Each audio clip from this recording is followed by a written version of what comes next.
Hello class. In the last video we had done the concept of elasticity of demand. Elasticity of demand is the measure of responsiveness of the quantity demanded due to change in any of its factors. And when that factor is price, we call it as price elasticity of demand.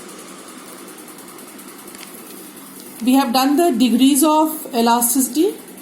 There are 5 degrees that we have done.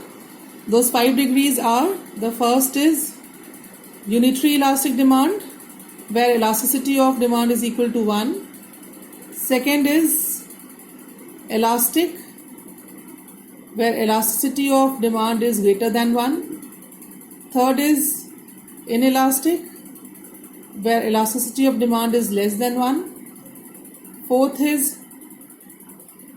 perfectly elastic, where elasticity of demand is equal to infinity. And the fifth is perfectly inelastic, where the elasticity of demand, price elasticity of demand is equal to 0. We have done these 5 degrees of elasticity of demand.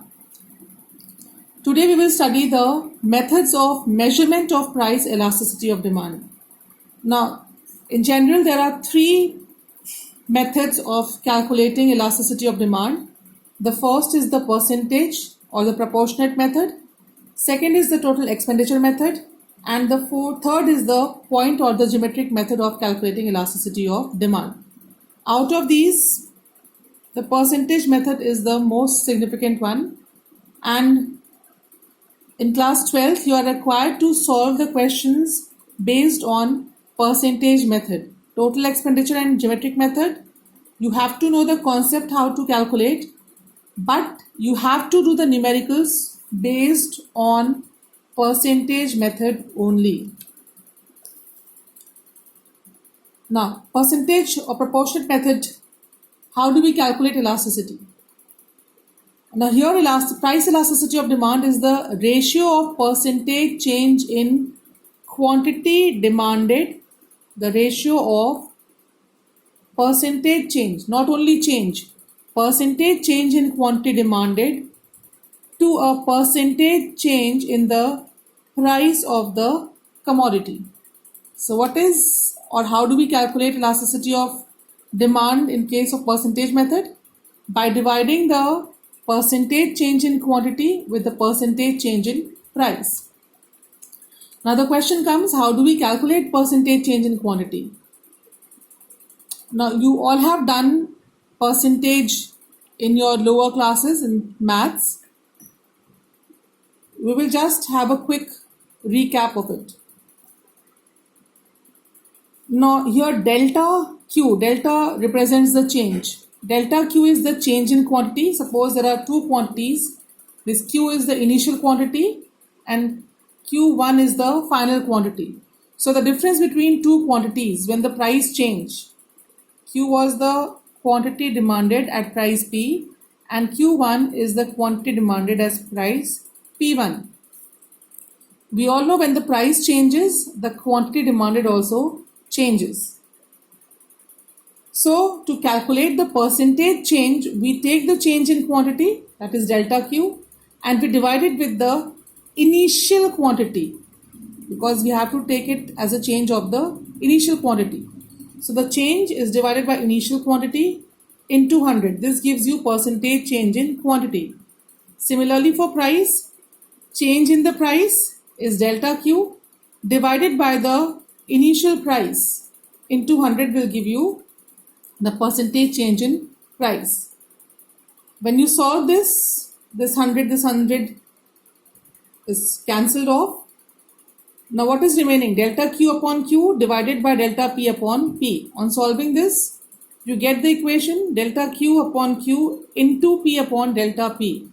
On further solving, you can also write it as delta Q upon delta P into P upon Q. So this is the formula for calculating elasticity of demand through percentage or the proportionate method.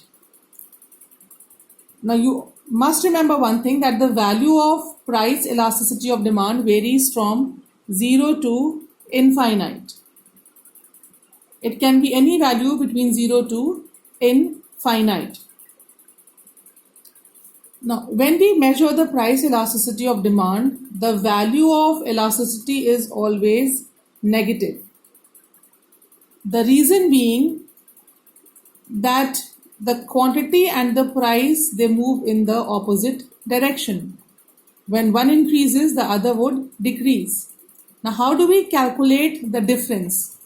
The difference is calculated by subtracting the initial quantity from the final quantity, or initial price from the final price. So if we say that at rupees 10 per unit, the quantity demanded, that is initial price, quantity demanded was 100 units, and with the fall in price, the quantity demanded is equal to 120. Now you can see the price has fallen and the quantity has increased. So when you calculate delta Q, how do you calculate delta Q? Final minus initial. Final is Q1 and initial is Q. So 120 minus 100, this becomes 20. And when you calculate delta P is equal to the final quantity minus the initial quantity. Final is 8 and initial is 10. This becomes minus 2. And when you substitute these values here in the formula, you will get the negative value. So the negative value of elasticity, it only indicates that the negative sign indicates that quantity and price, they move in opposite directions. Now the practice is, then when we try to solve the questions on elasticity of demand, we ignore the negative sign of the elasticity. We always take the absolute values. We take the differences. We don't make it negative or positive. We only take the difference. So we always take the absolute value. We ignore the signs.